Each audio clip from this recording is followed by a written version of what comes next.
Hello guys, welcome to our channel the taste of the world.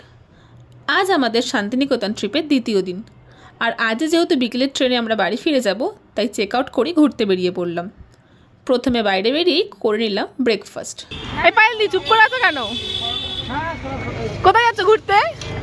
Bolpur Santiniketan. কালকে আমি পড়ে গেছি, আমার পায়ে লেগেছে।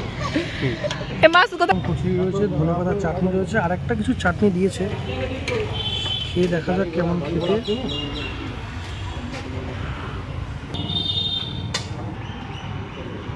ঠিকঠাক খেতে।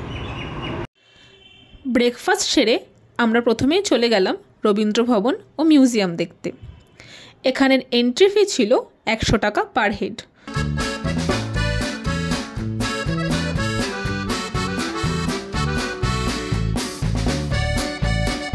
এসেছি বিশ্বভারতীর ক্যাম্পাসে।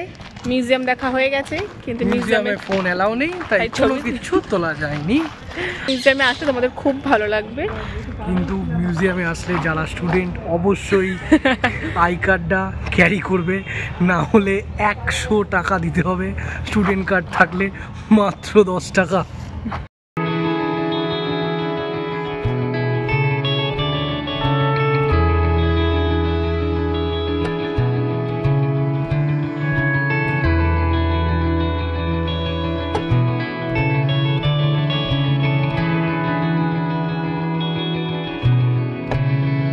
এছাড়াও এখানে রয়েছে রবীন্দ্রনাথ ঠাকুরের 5টি বাড়ি: কোণার্ক, উদয়ন, শ্যামলী, পুনশ্চ, উদীচী। এই 5টি মিলিয়েই উত্তরায়ণ। রবীন্দ্রনাথ ঠাকুর কিছুদিন পরপরই বাড়ি বদল করতেন। তিনি প্রথম থাকতেন এই কোণার্ক বাড়িটিতে, আর তার জীবনের শেষ বাড়ি হলো উদীচী। তোমরা দেখতেই পাচ্ছ এখানে আরও রয়েছে উন্মুক্ত প্রাঙ্গণ, একটা প্রকাণ্ড বটগাছ, আর রয়েছে রবীন্দ্রনাথ ঠাকুরের ব্যবহার করা এই গাড়িটি। এগুলো সবই কিন্তু আমাদের কাছে এক অমূল্য সম্পদ। রবীন্দ্র ভবনের অপোজিটেই রয়েছে ছাতিমতলা, যেখানে ঢোকার পারমিশন ছিল না, তবে এখন পৌষ মেলা চলছে।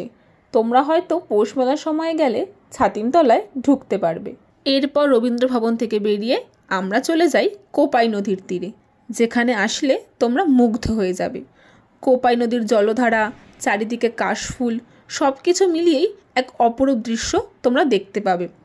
যদিও শীতকালের দিকে জল অনেকটাই কমে গেছে, বর্ষাকালে কিন্তু এই নদীর এক অন্য রূপ তোমরা দেখতে পাবে।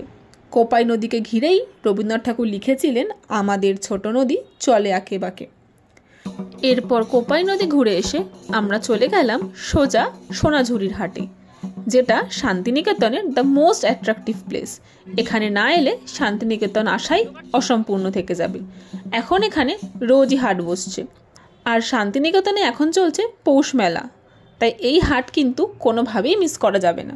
এই হাটে তোমরা পেয়ে যাবে মেয়েদের জন্য বিভিন্ন সুন্দর সুন্দর কুর্তি, হাতে বানানো বিভিন্ন হার, কানের দুল, চুড়ি, আংটি, খোপার কাটা, যেগুলো দেখতে দেখতে সময় যে কখন চলে যাবে বোঝা মুশকিল। কানের দুলের দাম এখানে 20 টাকা 30 টাকা থেকে শুরু। হারগুলো পেয়ে যাবে 100 টাকা থেকে। মেয়েদের কুর্তিগুলো শুরু 150 টাকা থেকে।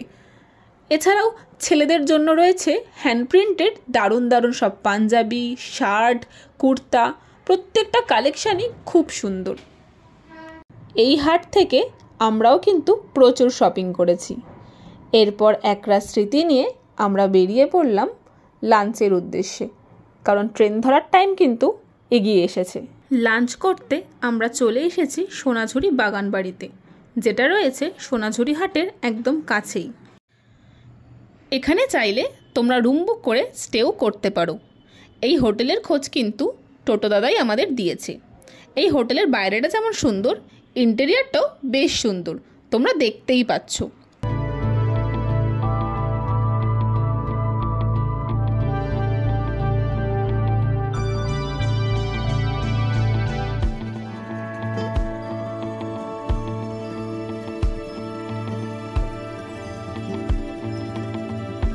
এখানে ডিসাইড করা চলছে কি খাবার নেওয়া হবে।